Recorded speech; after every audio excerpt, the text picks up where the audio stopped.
January 18th, 2025 is the day today. A very good morning. It's a pleasure knowing that you're out there watching us. It is time for the dialogue. My name is Idrissa Mwongi, and we always see every single Saturday from the hour of 11:30 till the hour of 1 p.m. The world is still mourning the fallen hero, not only of Kenya, but the entire Africa. That's according to our president, President Museveni. Raila Amolo Odinga, passed on Wednesday in India. And yesterday, I think, yes, there was a state funeral was arranged for him, where President Ruto was in attendance, and also former President of Kenya, Uhuru Kenyatta. Now, so many world leaders, including former President of the United States of America, Barack Obama, praised Raila Odinga as a champion of democracy. President Museveni said the same about him, and he said it's not only Kenya that lost a good leader, a good man, but also the entire Africa. I saw very many leaders in Uganda flocking the Kenyan High Commission in Uganda to pay their tribute to the fallen champion of democracy in Africa. Odinga died at the age of 80, man who contested for presidents of Kenya on a number of to lose to those who was contesting against. But he was also a prime minister at one point in time of that great country, Kenya. Well, back to Uganda, the presidential aspirants are still traversing the country looking for support. President Museveni spent I think the entire week in West Nile. He's been campaigning in the areas of Obongi, he was in Ebi, and the people, West Nilers, they have promised support to him. Honorable Nathan Nandala Mafabi of the FDC has also been in the east. I saw him in the areas of Bokedi, where also people there promised support. Chagulanyi Sentamu traversed Bosoga. He was also in the areas of Busia, and campaigns are really moving on smoothly. Smoothly in the sense that we are comparing them to the previous, campaigns where there was, death, killings. But we are glad we haven't seen that. We've not seen so much injury caused. We haven't seen that. And I heard the president of the presidential candidate of NUP commenting on that, saying that some people are saying that they have not yet felt the campaigns because they have not seen, tear gas flying. But he said, for them, they are, happy that no damage has been caused yet. Now, we shall focus on that, on how the presidential aspirants, campaigning, what they're promising their manifestos, is it attainable? We are privileged today to host the chairman of the party that fronted, a candidate in this election. That is chairman of the FDC, Honorable Jack Sabit. Pleasure to have you, sir. Thank you very much. Good afternoon, viewers. Good afternoon to you.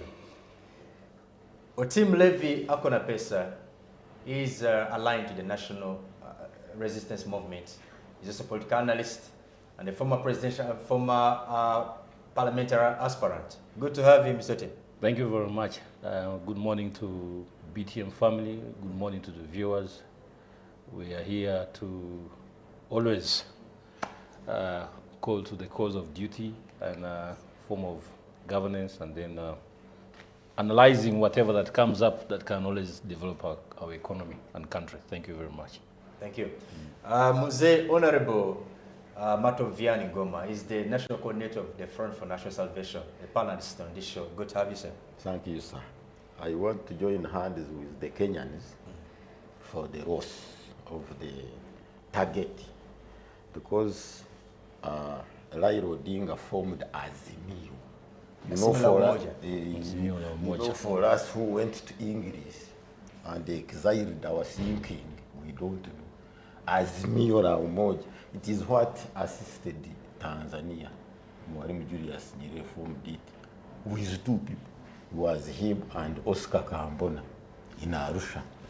Nyerere was Ujamaa. No, Azimio is the one who started with that word. The Ujamaa was a policy of farming. Okay. But Azimio la Umoja was started by Mwalimu Julius So what is its in significance? in 1957.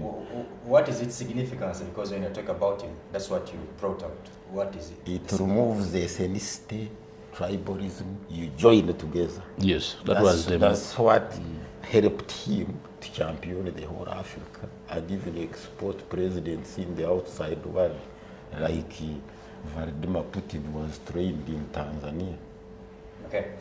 Mr. Tim, you have already explained to be, man standing between two countries, Kenya and Tanzania, Kenya and Uganda. So you say that you are half Ugandan, half Kenyan. As a Kenyan, sir, I want you to be the first one to say something about Raila Odinga. Yeah, thank you very much. It is indeed a very painful moment and experience for Kenya, losing a very formidable character that has always stirred reconciliation and then peace all over Kenya. Now, that spirit of Ubuntu is what he used to also create a very formidable criteria within East Africa as a region and then Africa, that we saw him recently contest for the seat or the African Union chairperson seat, though he did not make it, but it was a very strong impact that he created there. Now, going back to the Baba, is one person that has really changed the dynamics of politics within the space of Kenya as a country. And if you're to do your own research, you find out that his death has not only rather pulled a negative, but you can see that it has pulled a lot of people to face Kenya as a country. The love the people had for him is enough to show you the impact that he created, not only within the country, but also in the lives of those particular people. So, to ODM as a political party, they have lost an engine. I call them, it could be an engine and also the brain behind the creation and then also the successful steer of ODM as a political party. So it is now up to ODM to keep up to that legacy and then see how far they can steer. For on the other aspect of half Kenyan and so on, of course, I'm on. I cannot cut out the roots and the origin. I was having a chat with my mom, and then, of course, you find there's lots and lots of rather tension, and then there's also that deep, impact or rather, vacuum that Baba has left.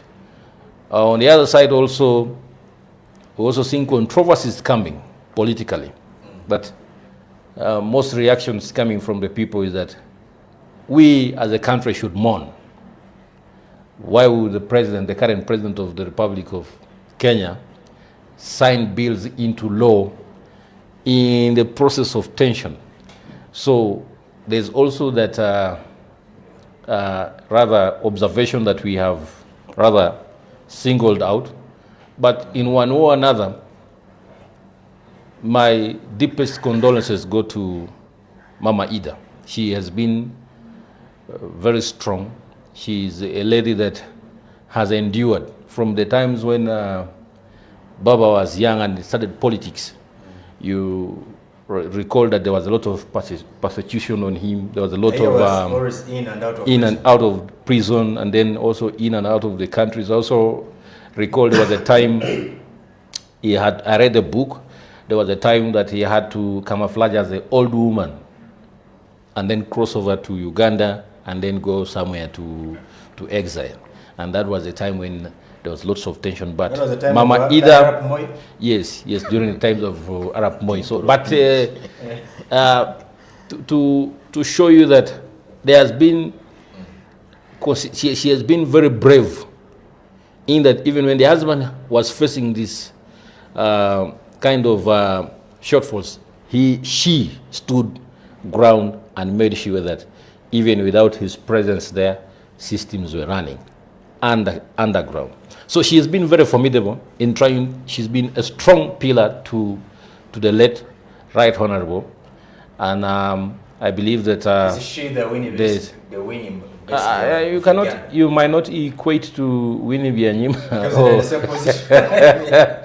You might not equate to Winnie Byanyima, but for the fact that she has that strong zeal, it shows you that possibly, even with the passing on of the Right Honorable, I still believe that ODM as a political party will still have a strong impact because of those that have been mentored.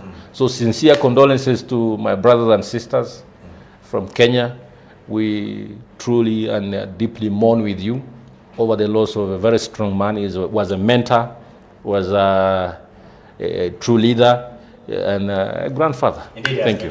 Yes. Honorable Jack, here is a man who's been, in the center of Kenyan politics, and now is out of the picture. He talked of his demise, leaving a huge vacuum in the politics of Kenya. How is the absence of Raila? How is his absence in the picture of Kenyan politics changed? We also mourn the loss of a great man who has left a mark in the politics of Kenya and Africa in general. His role in shaping the future of Kenya and Africa cannot be ignored. He's a man who knew what he wanted. He was clear on what he wanted for Africa. And if you look at all the problems he has gone through, it teaches us a lot. That any government in power should always look at people who want to give guidance, but are prohibited from giving that guidance. And the many imprisonments, the many hurdles he went through until he died,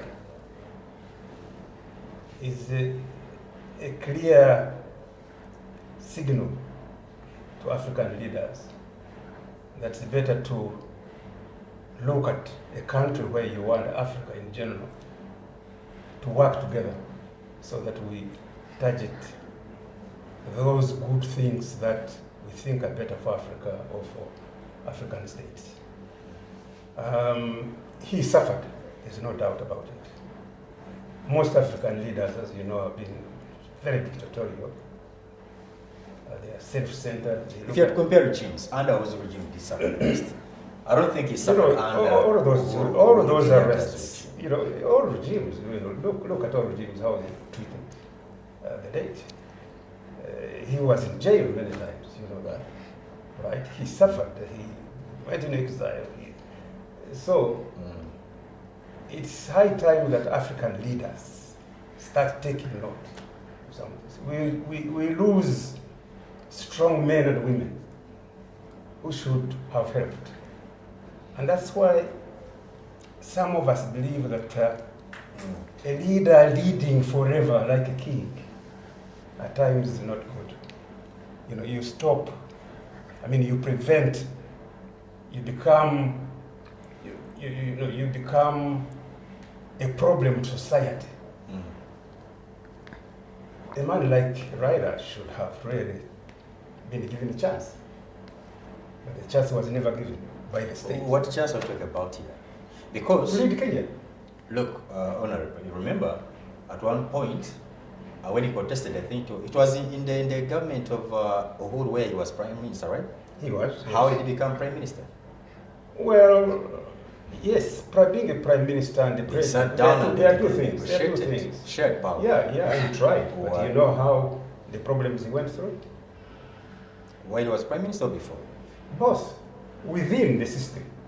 You know what was going on within the system, right? He should have been given a chance Chance to become what? To become a leader, to become a president of the country. Who? It's the people who denied that chance. Maybe to chip You into contested. maybe to chip into Honorable submission. It's not a claim, but vivid evidence came out that the late had won 2 elections. That was 2007, and then nearly the previous one. So Honorable knows possibly there is evidence showing to that, but it's just being modest enough to. Diplomatic. Yes. When he says that they should have allowed him, and I'm like, this money went to the people, and the people decided otherwise. You see, here we are talking about Africa, the way leaders lead, right? They don't give other people a chance. They use state structures, right? The army, the judiciary, and other. So oppress those who are opposed to them. Yes, and people in opposition who have better ideas to prepare the development of those countries are never given a chance. Right? Okay. And Odinga Was one of them. was one of them. So really we mourn with the family and the people of Kenya and Africa in general. Senior Vian, I want to put the same question to you. Odinga's absence now, his demise, his absence in the picture of Kenyan politics. What changes? If they are not serious to take his mentorship and uphold it, they will lead the chaos. Raila Odinga in 1992 is the one who merged all alternative forces and those who were in government to form a new constitution, to save them from the tyranny which Honorable was talking about. Because by then we had lost Robert Ouko and John Inganga being killed by Moi. Then we sat at Limuru Methodist Guest House with other jurists. Then they formed a new Kenya, because they formed a slogan, they were calling it Kenya We Want. It was moved by the population, not by those leaders, this one whom he is talking about, who doesn't give chance. So not giving him a chance as a unifying factor, because there is a leader who can unify all of you, but there is a leader who can lead segments and fragmentations. You depart, you even depart with a friend who can lead segregations, but with Raila Odinga was universal to all of them. What they should do steadily is to emulate what he has left there, not being pressurized by the vacuum being created by this, but with elements of greed, to come in with greed, because the greed always influence internal fragmentations within the drive of leadership. You know, during the state funeral, I wanted to give you this. Former President Uhuru Kenyatta, when he was speaking at that state funeral, he told the crowd that let's carry on with Odinga's fight for democracy. And this, the crowd, was like, okay, what? Who is he attacking directly? Who is he swinging at? Here's the president, William Ruto sitting there, and here you're calling on Kenyans, please, let's not sit back, let's continue fighting for democracy. Yeah, because now, if you can handle one case that happened between Uganda and Kenya with William Ruto, there is a mess. Because if an infiltrator is able to smuggle in Vesi at his level, what about my level? What about a local Kenyan there? Is he safe? Because with who flew there? Because Vesi flying to Kenya, they have to inform everybody. It's not like me. With me, when I'm there, I'm like this Batembe here. Nobody knows, even the security cannot know. But with him, to see, came out, the questions went diplomatically. The security is saying we are not away. We don't know, or we have not seen this. That means that there is wreckage within and fragmentations, and there is suspicion. The problem of governance is only suspicion. That suspicion, when you suspect, you can't trust. There is no trust, there is mistrust with what has been created inside. That's why Uhuru Kenyatta was calling on to go back to Rimuru in Methodist guest house and sit and join and form up together. Otim, in one Yes. second, what lesson should we learn as I'm talking about your president here, our president? No, you see, the lessons have already been derived. And if you, to us who are passing the message, I don't want to sound controversial. But with Let me what, paraphrase this. What I wanted to say is that Yes. I've seen the kind of treatment that Raila has been given. Although Honorable here and Senior Vian, they talked about him being, suffering. I don't think the suffering of Raila matches that of Bessie. I always want to compare the two. yes. I've seen Raila Odinga shake hands with William Ruto, shake hands with Uhuru Kenyatta. They've always disagreed, have always come together, find always that moment, they come together, take pictures, rub shoulders together. They refer to each other as brother, as brother. In Uganda, I don't see the same. That's why I'm asking you, what lessons do we learn from them? You see, the lessons are always directed towards reconciliation and peace. What I saw in the late Right Honorable is that offer of putting the country first. It was so patriotic in a way that even with the previous chaos that was in Kenya with the Gen Zs, is the same one who came and said, no, let's see how we can collaborate with government and try and sit down and then cut out on what is affecting us as a country. And some of those requests that the Gen Zs wanted scrapped off, it is Baba who represented. And that's why you saw, the handshake between Ruto.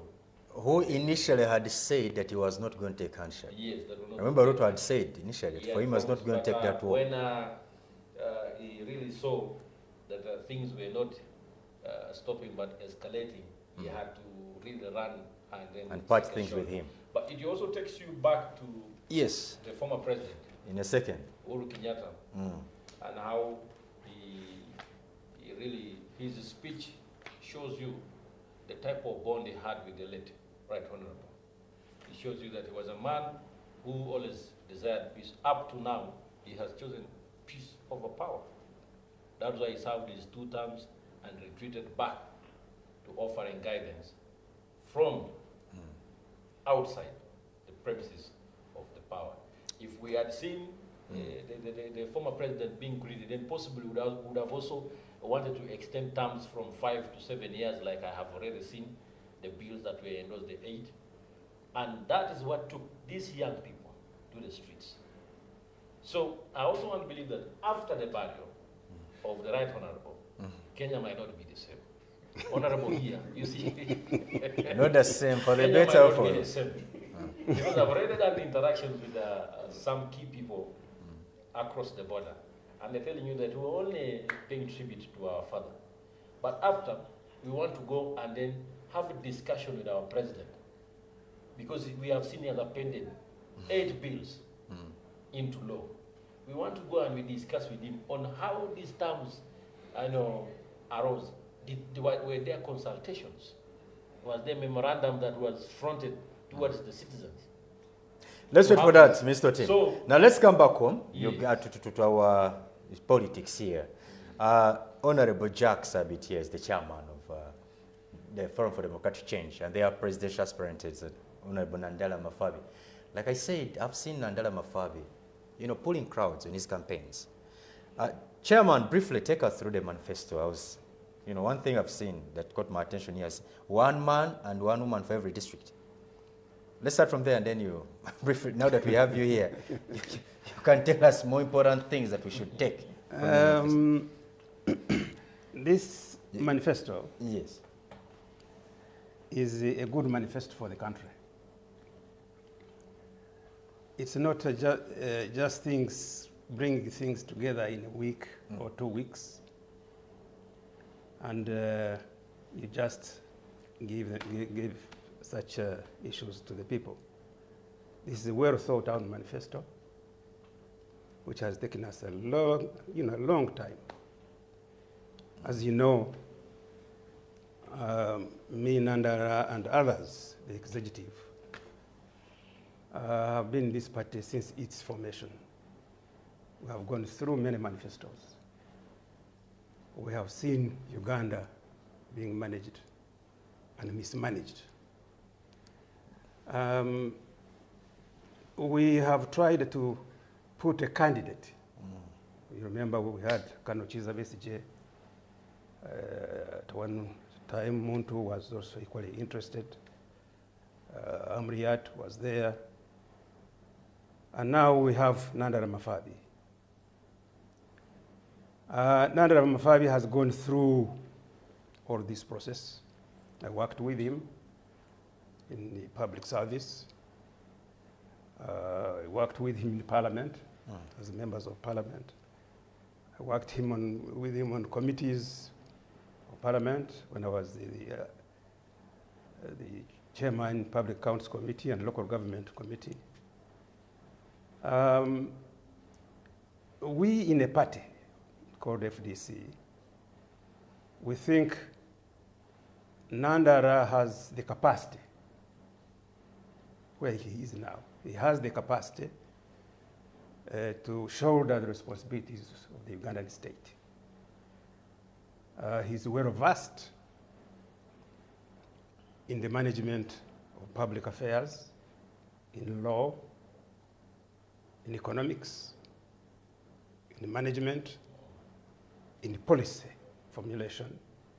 And you know, he has worked in various institutions, in working with the World Bank for some time. So now been member of Parliament for well over 25 years. So we feel that much as this government has done certain good things, so at times some people don't want to talk about the good about certain things. I mean, some governments. There are certain good things this government has done, but there are other things that this government should have done. And that's where our manifesto comes in. We feel that there has been certain gaps, particularly in the implementation of policies. Because when you look at this manifesto, and you look at all other manifestos before, from DP, from UPC, from whatever, and movement, what is lacking is a clear focus on what Uganda should do first,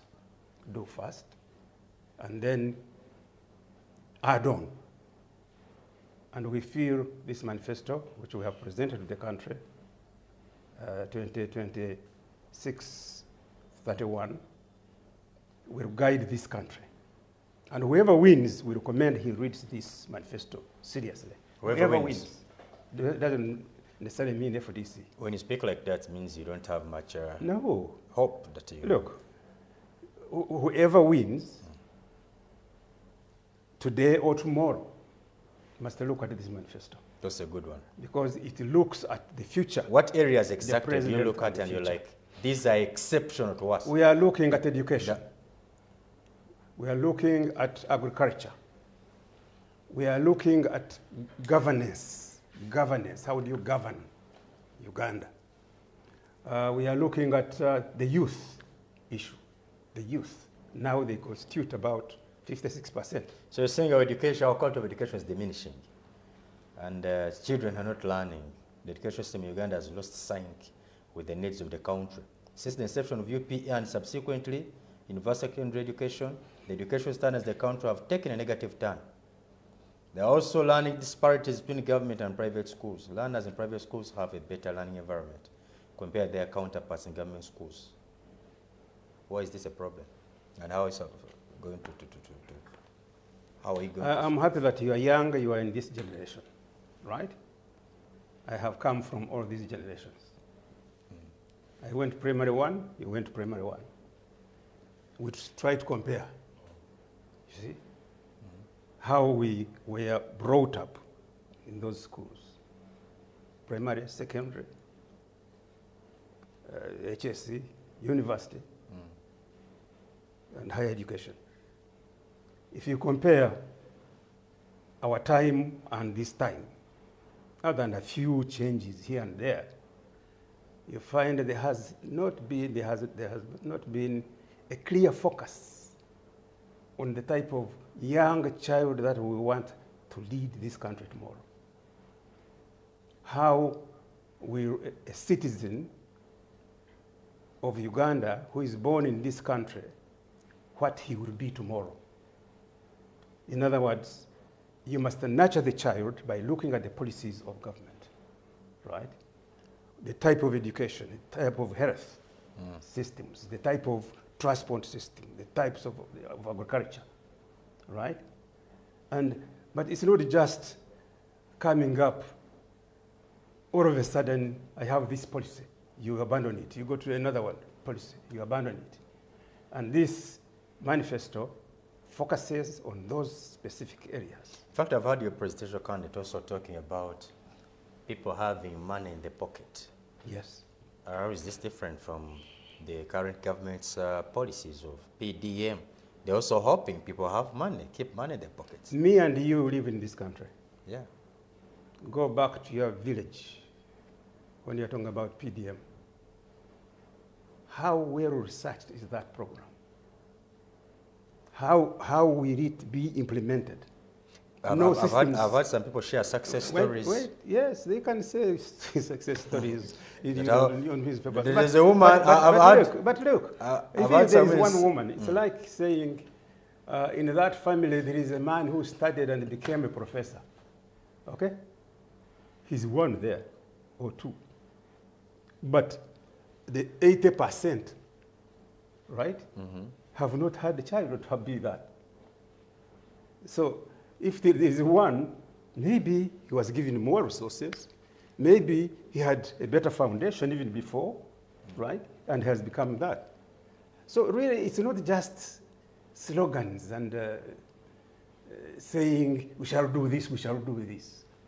You must come up with clear policies that hinge on society, whereby that person you are talking about in a primary school, what type of school is it?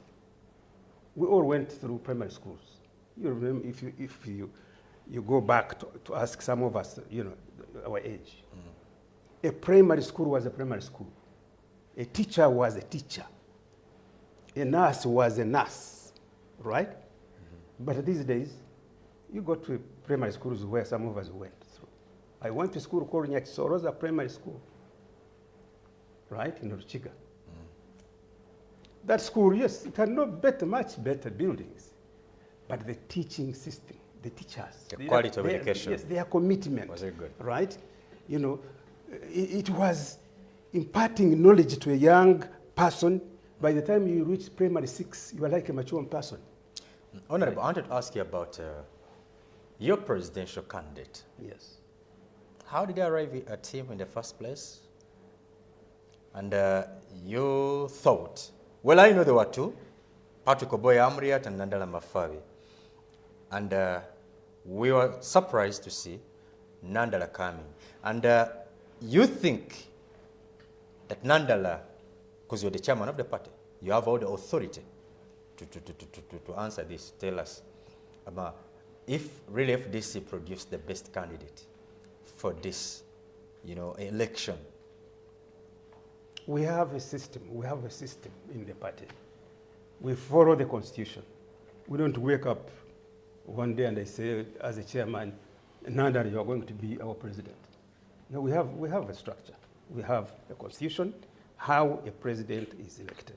Because what we saw in the media was Patrick Oboriamriat stepping down, leaving the floor for Nandala Mafab. So explain that system. Once it is time for electing a president, a presidential candidate, the Constitution directs that those interested must apply. You apply. And we had 6 candidates.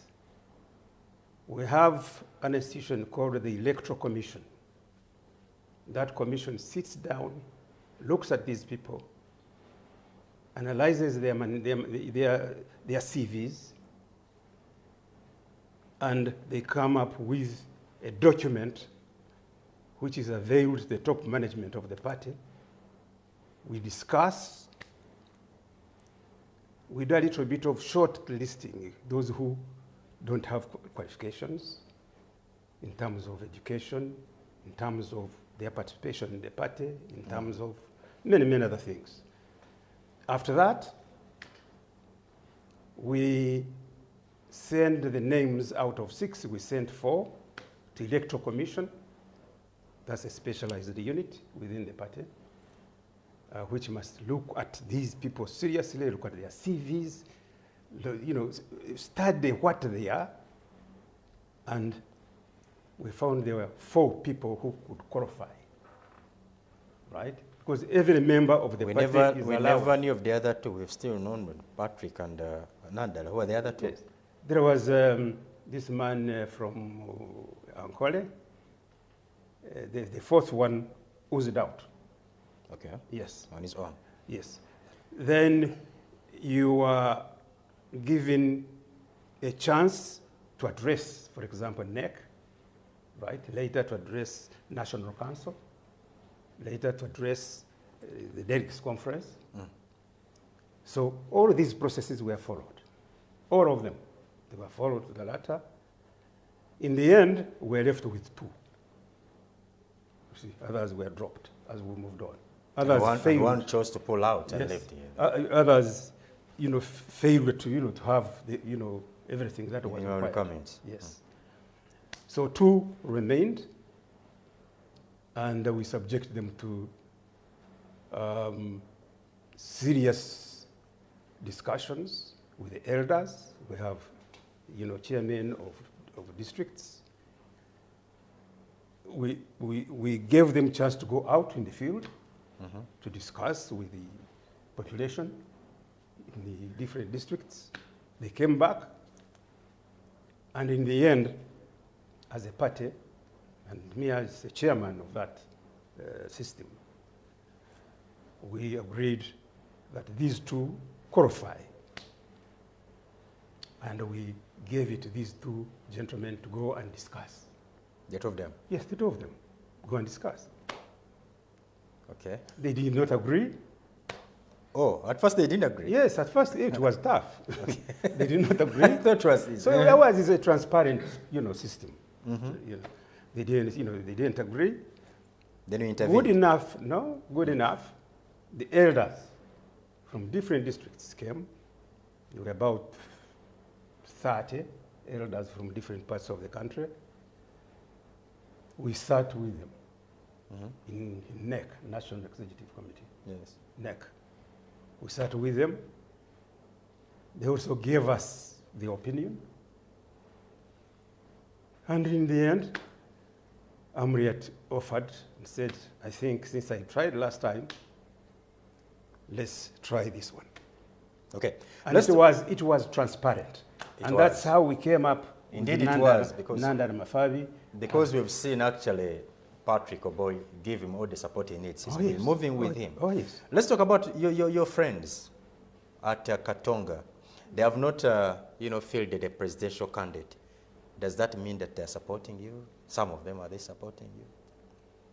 That is a I don't know why you should ask me about Katonga, because I don't belong to Katonga. They're your friends. You used to be with them. And we are also friends of NRM. Yes. Yeah, look at it. Really, I was a founding member. I thought... Just hold on. I was a founding member of UPM, right? We moved on, and later we found we couldn't continue. We parted formed ways.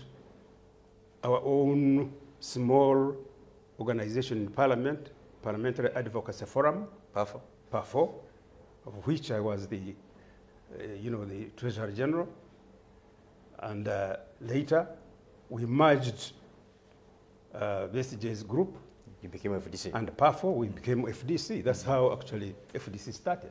And later on, Right. you Later on, parted ways again. we continued. We have never parted. You see, in every party, You're no longer with Kebesige. He's at Katonga. you say. he's one of the many. Okay. But what I meant, He's one of the many. You see, what there I are- meant there are is many that, people. Why are you not asking me? You left movement. You left. The Movement have fielded a presidential candidate. Katonga, initially we thought they were going to field a presidential candidate. Now that they haven't, that was we thought maybe they say let them support Jackie's presidential candidate, Nandala Mafabi. Have you received some well wishes from Katonga? No, they are still there struggling. You have seen them. They have a registered party. It's registered. TPF, yes. It is registered now. Yes, it's registered. Yeah. Yes, it is. And now why they No, didn't choose to field a candidate? We thought that Why- they would choose to ask support. Ask them why they failed to choose a candidate. For me, ask me about FDC. You don't Right. communicate. Are you enemies? No, we are not. Well, if you're not enemies, You do see, you talk? FDC has no Do you talk? problem with, listen, FDC has no problem with the DP, no problem with UPC, no problem with movement, no problem with this new party, PFF, whatever they call it, right? They are national parties. You're asking me not to So, ask. so you're I asking wouldn't me- like to talk for movement. I wouldn't like to talk for DP. I wouldn't like to talk for PFF. Right? But These are registered But I parties. saw your as per the candidate. law. But I saw your candidate shortly after nominating. He attacked the president of ANT. He went on and attacked him in his maiden speech. It's like, "Kat ANT is a very weak party. Those people who left us." He mentioned names. Elias Lukwago, they are just there wandering, doing nothing.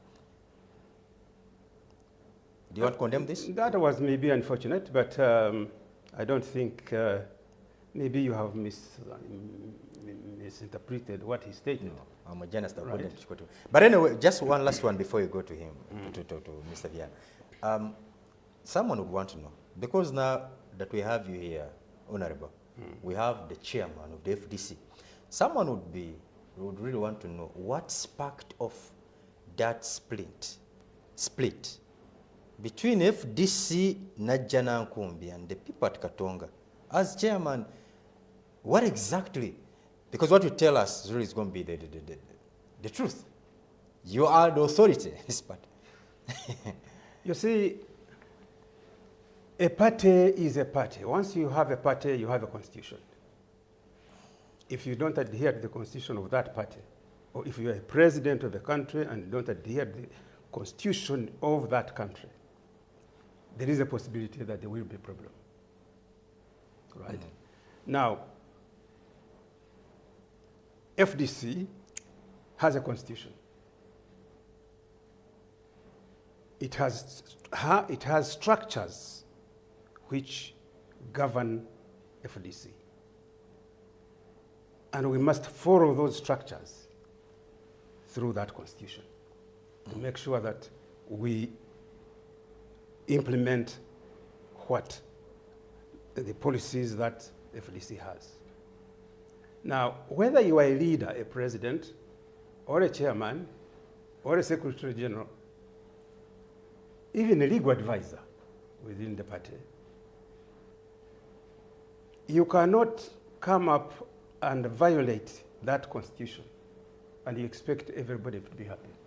However strong, however, the role you play in that party, whether president or chairman or whatever. For us, we believe all of us are one, we are the same. You are a president, yes, we have chosen you for a given period, serve, get out. Another one comes in, and we believe in that. But if you think you are a president or you are a chairman, therefore you are The Alpha and Omega. Alpha and Omega. No one else. You direct, you do this. outside the constitution, whatever, that one is unacceptable to some of us. And If that's this why, becomes a hard place that's for you to why live. actually some of us are not with some of the parties, other, for example, movement and whatever. There are certain things we disagree with, right? Deviation from the norm. We say 2-term limit, you take a different direction. We say this, you take a different direction. So within the party, once you have served your 2 terms, my brother BSJ, whom I respect very much, by the way, and I served him well when he was the president of the party, seemed to have taken it as if the party belongs to him. And many leaders in Africa are like that. Once you're a president, you think a party is yours, right? A party does not belong to an individual. Yes, a party does not belong to an individual. A party belongs to members of the party through the systems, the structures, and whatever, right?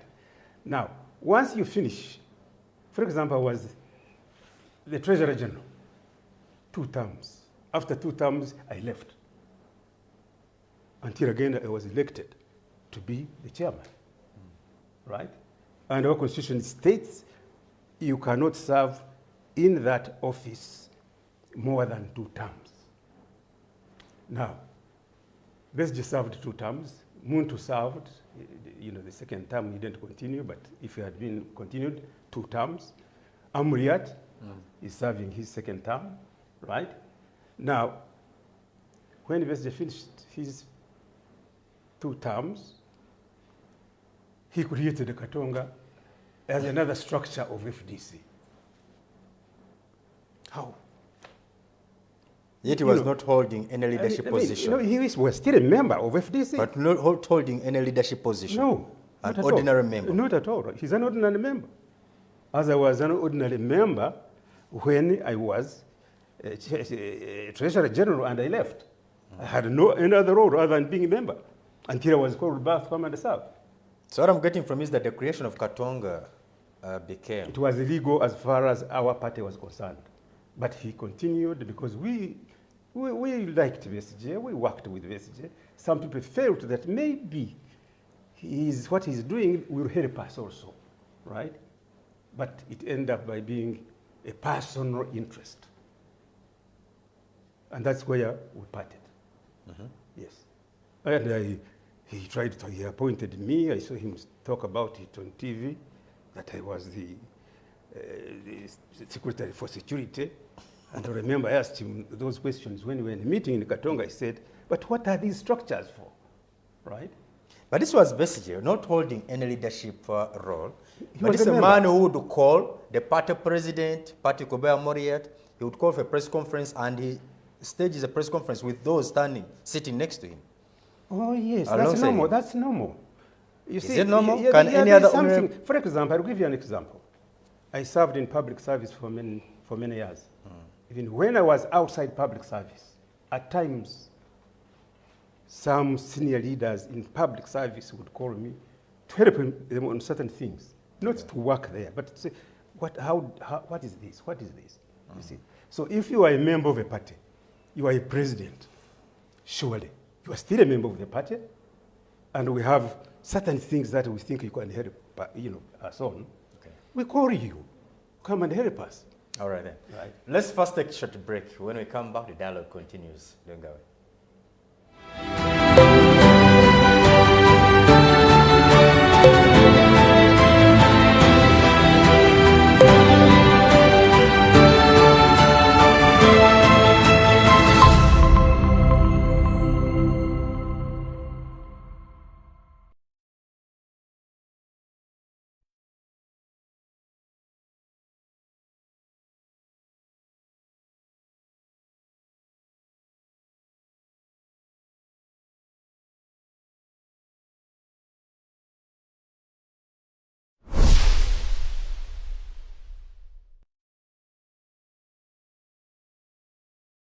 Discover delicacy at Cafe Atu, your all-in-one destination. Whether it's the perfect cup of coffee or a satisfying meal, we got you covered. Indulge your cravings with our mouth-watering pilau, savory katogo, crispy chips, and tender chicken. Explore a world of cocktails and fresh juices for a truly special treat. Planning an event? Choose Cafe Atu for top-notch outside catering services. Benefit from ample parking. Stay connected with Wi-Fi and catch your favorite matches on DSTV. Cafe Atu offers food deliveries in and around Kampala. Hosting a conference, our center accommodates up to 1,000 people. Need a boardroom for a party or corporate meeting? We've got just the spot for you. We offer a free venue for birthdays and baby showers, providing complimentary photography. For those aspiring to become professional baristas, our barista school awaits you. Visit us at Albany Center, Level 2 on Ginger Road. Cafe Atu, where every occasion becomes a memorable experience.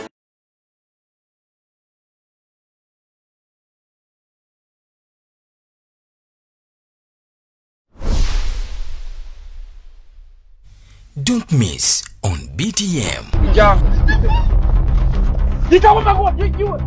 Hey, Harry. Ani mukodomiwo. He's a silly mukodomiwo. We po, nkupano kubagwe. Nange bela mukodomiwo. Pompanda.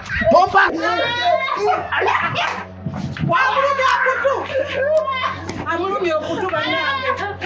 Daddala tolina mumu wadde mukwano. Akale. Tulave. Lwaki wesibye embaka g'omwana wange? Omwana wange yafadde, lwaki wesibyewo? Lwaki togenda wammwe?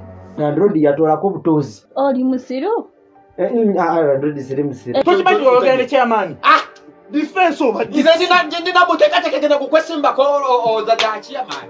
Olaba ndi wa myaka gyo. Sooka wetunuulire. Emyaka gy'olimu olimu gy'abatamanyi bange abalaba kusinga n'obukulu. Sit back and relax with BTM. We transform.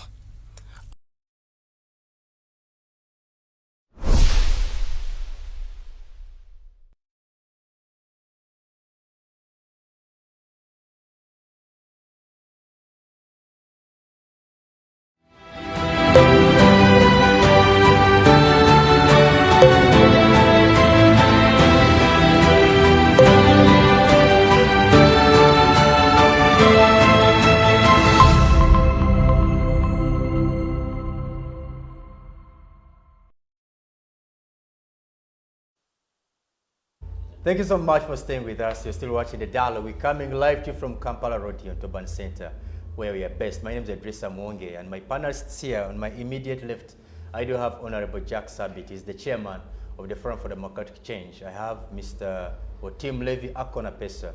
He's a political analyst and also support of the NRM, and also Honorable Vian Ngoma Matovo is the national coordinator of the Front for National Salvation. I want to come to you, Mr. Vian. If this is, or Jack Sabit is Nandala Mafabi, have you got a chance to listen to his manifesto? Yes, and you know them. Now that you know them, tell us what you think about it. Yes. Now, the problem in Uganda is one. The governance itself, we inherited the British one. The education they left here is an education of conflict, of disagreement and disobey. This is how it is packaged. The Britain, they didn't want to live here. We pressurized them out. Having chasing them out, they packaged the education they left behind. That me, I see Comrade Jack Sabit, because of what he studied, I become superior and wiser than him. That's where we conflict. There is at times I see you, our panelists, as you are not worthy to be and live and lead. Those are the problems within here. So, civil strife, internal fragmentations are being driven from that primary core. we are not dialecticians. Their system of handling things is more weaker and coped of the ancient what we studied. We studied old people in the new era.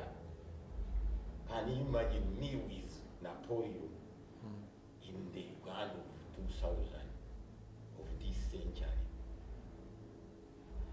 These manifestos you see are made in a Britain way because in Britain it came as pronouncements and declarations to the public, addressing them on principles and policies. When you are elected in power, what you think of what will take the country forward.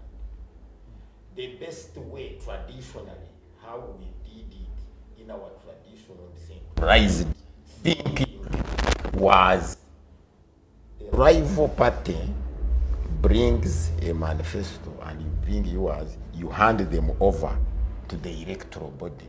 Then the electoral body merge all together. That is the politics of accommodation. We don't accommodate each other. I want Jack Savitt to bring his sophisticated knowledge, and then the other one brings, then we go to the public to show them how intelligent we are. It is a champion of intelligence.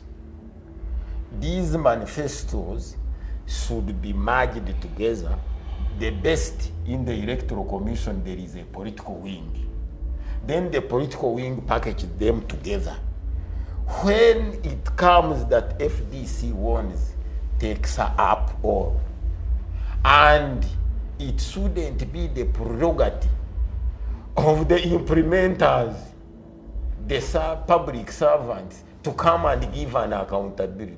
Who can choose himself that he has failed? Now, in NRM, my son, you are making a mistake. To bring a minister, a servant, to tell us about the manifesto, the social contract, which means you have a social contract with public servants, not with the population. This is a social contract.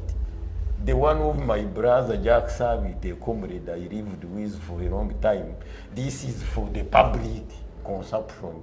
But when Jack Savitt comes with his Nandara into presidency, and then they want Minister Jack Savitt of Internal Affairs to come and tell us how far we have achieved this paper, which you have taken to the public as a social contract. The argument, it means you have smuggled the argument and subsided the mandate of the population to you. That's where what my brother was talking about. We have to split and segment. Because with me, I will stay rigid and I want the population to come and talk about the manifesto. You will also keep your position. You want your servants to come and campaign and lead a campaign. And where you have failed, you put a cosmetic rule and touch on it. Let us shift these things to our people. Let us not end with them on the polling day. This is why these moderators, the journalists, they are rebuking at us. They call this one a season. We are seasonal politicians, seasonal government leaders. We wait 5. That's why Honorable Jack Savitt was talking of the changes. Now the slogan is this one, tomorrow the slogan will change. Because what you agreed with the people, you didn't give them the chance to interface with you. Maybe the reports of the intelligence and the advisors of yours are saying, this slogan no longer apply. Then you have to change. The accountability should be given by the public. And within these manifestos, the reason why I want them to be merged together. Lastly, you know, when you are registering a company, the best, Jack Savitt, you are a trader. there is dissolution. You have to show the registrar general of the company how it can be dissolved in order not to create conflict within the board of the directors and the members. We don't have a dissolution of these manifestos. A dissolution should be behind there that we are going in the play. We shall pray all together and we shall be equal. You all append the signs. That's when Nanda Ramaphosa will survive in Iganga. When he wanted to bypass the city, they want him out of the town. It should be there by dissolution. And how we will implement the country together. Because when you win, you can't chase those whom you have won within the country. You have also unanimously take all of them.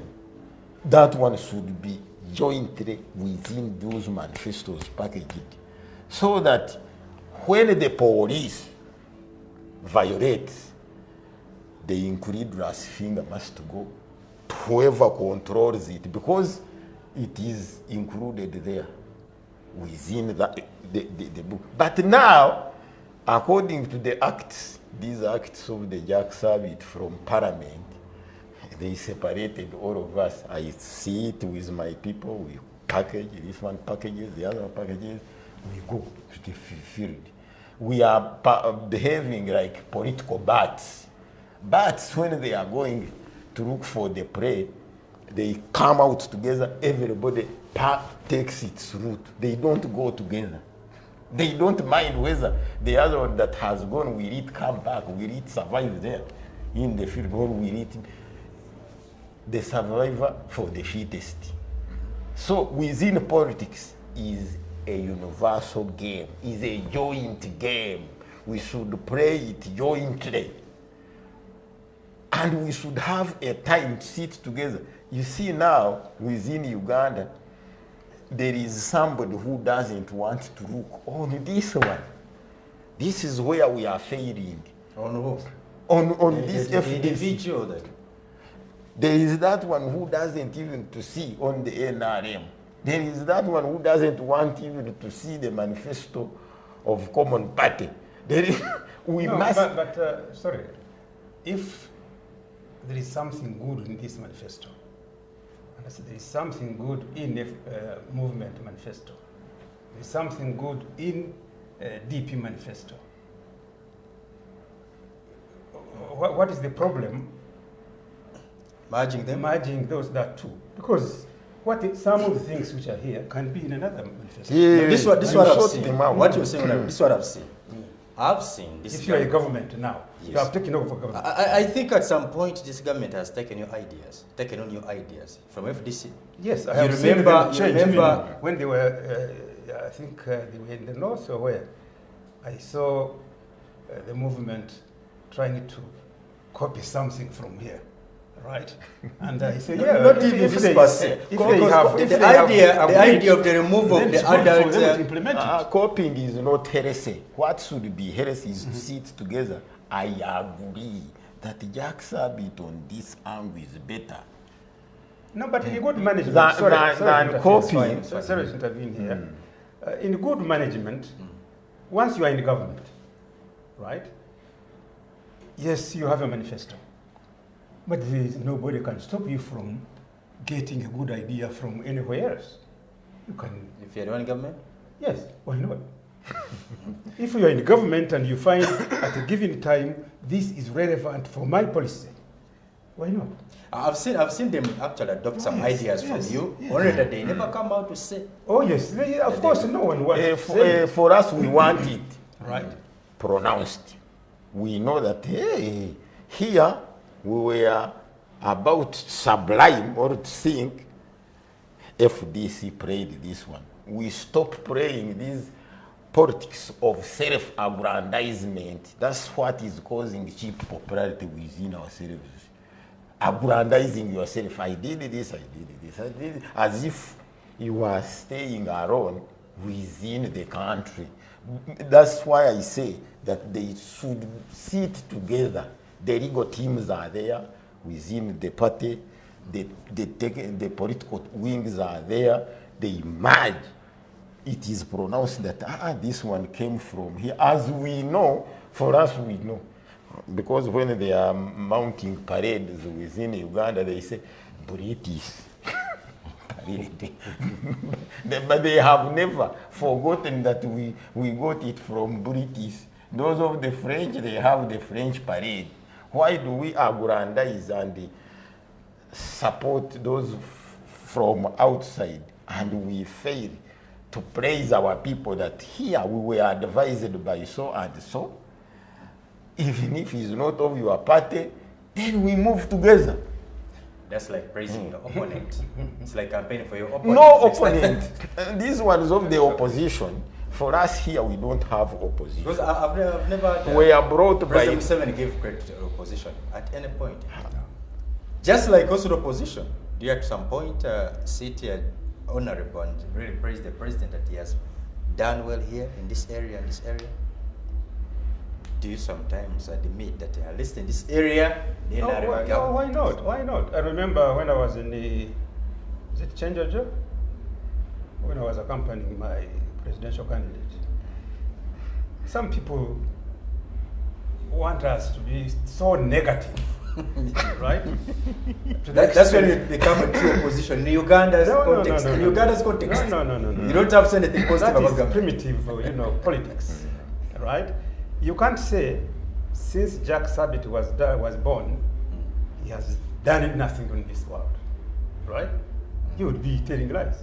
Obviously, there are many bad things maybe I've done, but there are other good things that I have done, and that's a fact. So if the movement came up with a system which can benefit people, right? Why can't I say, yeah, that's a good policy? Can you give us one? Before I right? Do you have any good policy? Wait. I can say, yes, this is a good policy, right? For example, when I was in the, I think it was in the Changejo? That's what you say. In Changejo, I saw the good roads that had been made. There is a road going this way, a road going that way, another going to Fort Portal, that area. It's a beautiful road system, tarmac. And when I took the other one, we ended up in Hoima, and it was a good road. So when I was telling people, halfway we had the rally, I told them, yes, this is a good road. I said, I wish this type of system was extended to the whole country. In other words, I was appreciating what had been done. It does not necessarily mean that I'm saying the movement is the best. No, right? We are interested in the best. Whether you are there, I am there, or he's there, right? You see, we don't have to disintegrate a country, right? Because that is the system, that is the type of policy you have in the country, Honorable, you know that. If I'm opposition, I don't have to say anything positive about Museveni. Or if I do, I'm going to be branded a mole. No. you see, some of us, our upbringing, it's like saying, my father is better than my mother, right? My sister is better than my brother, right? But you're one, right? Correct each other, right? We are parties. This is movement, this is FDC, this is DP, this is whatever. There are certain specific things in this manifesto where we put an emphasis. Okay. Mr. Tim. Yes. There are those who are wondering does your presidential candidate have a manifesto? And they're also asking the same question, why should he? I mean, what he has done for the last 40 years should be moving across the country, showing them that I did that. You know, give me another 5 years, I can add on, I can do better than this. They shouldn't waste time writing a manifesto. He should instead be showing what he has done for the last 40 years. That's what some people are saying about President Museveni. So thank you very much. You see, the issue of manifesto, we have always seen how to to rather tackle a few shortcomings. You also recall that in 1 or 2 talk shows on BTM, we have discussed about the Manifesto Week. Manifesto Week to us as NRM is something that looks at an overview or an oversight quarterly of the implementations of the manifesto in the way NRM has been handling it. For the past number of years, I don't think NRM as a party has changed anything from the manifesto. We have been speaking the same language. We have been handling issues as NRM party, and up to date, the only thing that we have done is to change the theme and say that we're protecting the gains. Protecting the gains means that whatever that has been established under the leadership of NRM as a party should be protected so that we can move from being a lower middle income country to more of an upper, or rather, if there's middle or lower, I don't know how they term those things. At what percentage? The percentages have been moving. If you were to review what the Secretary to the Treasury and our Power Secretary released the budget for the second quarter, and you recall that our economical gains have shifted from 6.3% to over 7.2. That is very good. That we have a budget that has risen from 100 and something trillion to now we're heading over to 100 and over 60 or 70 trillion. That is all in the view. Now, if you're to look at the ratio is not bad. I'm answering honorable because I'm just speaking from the chambers that So, but if you're to look at the ratios are not really doing bad, because you see most of our revenue, or rather most of the monies are coming from the URA, our domestic revenues. And the only thing is that there was a discussion on how there was a policy review on how we should be able to generate revenue. So instead of focusing additions on small initiatives from our business people here that are handling SMEs, the small medium enterprises, we should now focus on having those large enterprises coming in to pay some, more of the taxes. So there's just been a little bit shift in how we are going to be able to generate revenue to run our own country. Because to be honest with you, no foreigner can give you the money that you want as a country. But of course, you see, you have to grow. So one of the things that the government, the current government, in the next shift, if we are to take over leadership for 2026 to 31, should be focusing on how Uganda should really take advantage of the bilateral ties. Do you think you could lose? Anything is possible. in the current shift of leadership in the country, anything is possible. You really can't. Does that even occur to you? In Cameroon, the other gentleman, Museveni could lose. Paul Biya is facing difficulties in Cameroon, and because his own family members came and said, "No, you don't vote." Because you see, anything right now, we have trained ourselves as subscribers of the NRM party never to underestimate any political shift. Because I've seen him traverse the country. Yes, you may have. He wants to reach every village. That is the advantage.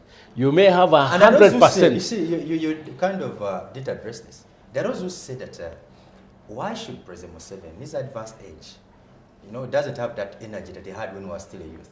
Why should he continue, to campaign, reaching every area? I think he should just sit on national TV and reach out to people via the media. After all, what he has done can speak for itself. We had a discussion last week with some colleagues that attached one of the units in State House, and the discussion was that, you see, in one way or another, whether the president is extremely popular or is not, he has to reach to all these areas to key points. The only advantage that NRM has is that they have leadership structures from the district up to the parish. And the focus has been that in every area that he has stepped into, some of those leaders that are going to mobilize now are the ones that go and meet together with some of the supporters. Of course, we can't say that these are all our supporters. Some of those supporters could be belonging to FDC, could be belonging to the Common Party, and then ANT, or rather, you know. They just come to see the so president some of them, technology. of course, and you see also with the voters, if Senior Matovu came and addressed and gave in a very beautiful manifesto like we have been shown here, there are some that will leave with the message that I think my votes will go to FDC. And that is what is happening, because you see, FDC has not yet crossed to the other side. And now the fact that FDC is going to cross to the north and then to wherever that we have stepped, to the west, there will also be a shift of some people saying that, no, I think let's go with FDC. If UPM, like I had seen, there was a presidential candidate they had fronted, but I don't know, I think because of some few, technicalities, he did not manage to succeed in being nominated. If they had also come, UPM would also have come with an agenda of being historicals, and then we are now presenting to the common man's agenda. Common man, we understand a common man as people that are within the informal sector. Those that are extremely hard to convince, but then if you go down to them and then discuss and talk with them, they listen to you, and then they're able to sit in their own ways, they're able to choose what they can now side with. That is exactly what we're doing. So, as we're discussing, before Honorable, began directing me towards his agenda, I want to say that NRM as a political party has always borrowed a leaf in some of these manifestos. That is not a lie. And also for the fact that I remember, come out to give them credit. And also for the fact that it's a good. in one way or another, if the president has not come out openly or publicly to rather acknowledge one or two things about another political party, we have senior members within the political party that have always stood ground and then acknowledged some of this very formidable work that has been also there, because in one or another we remain one country. Okay. These are all political parties that are here to serve the common interests of the people. So before you bring in Honorable, let me tap in.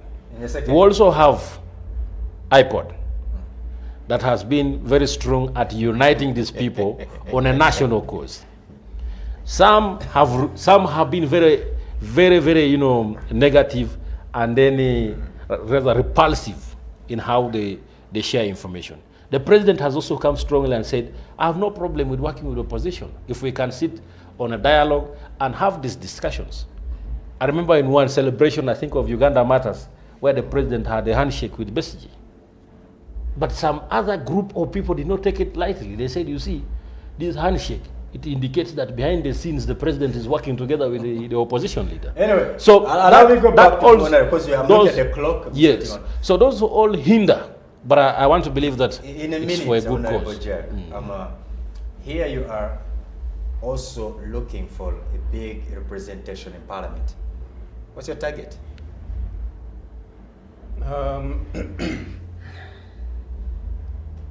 We hope to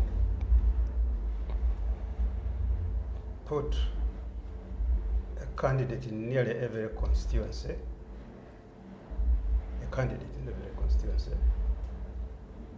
You feel like a faster? Yes, we do, but we must sieve, because we know our strength.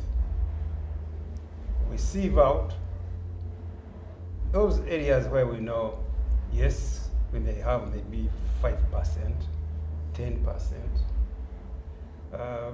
but that 10% cannot make that person go through to be a member of parliament.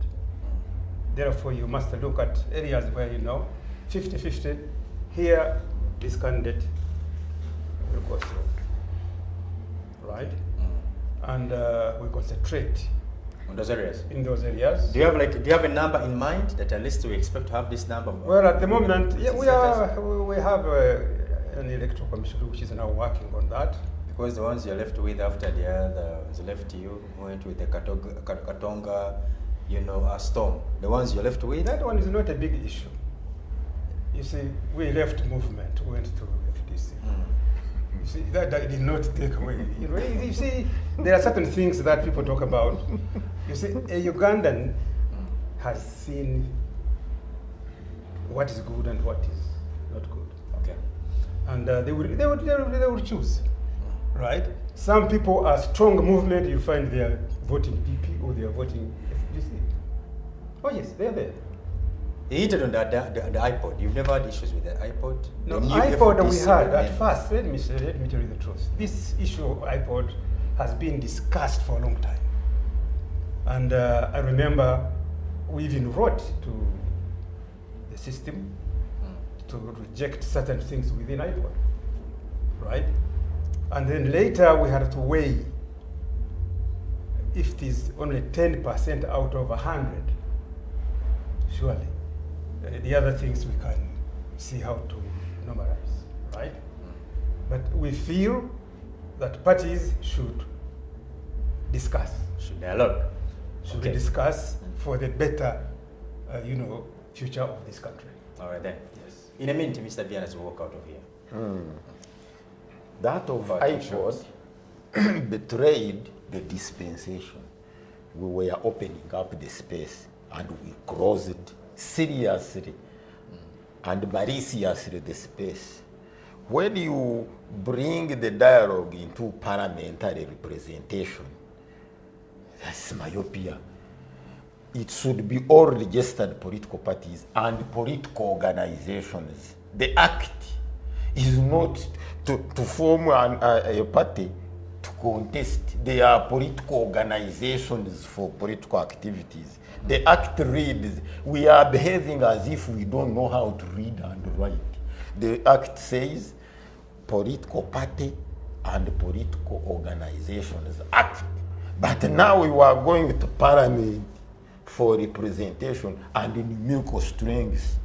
When you go with numerical strengths, you are not allowing the opening up space and the breathing space politically. It should be for all registered political parties and political organizations, and also integrate civil society organizations which can lead the business. You cannot, you alone, sing, dance, and drum.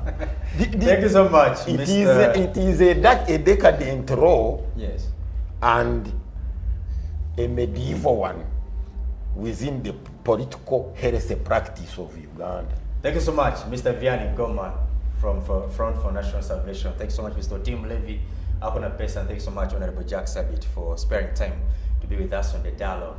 And thank you so much, our dear viewers, who've come to the end of this edition of the dialogue. My name is Idrissa Mwongi. 2 minutes next time. Goodbye for now. See you there.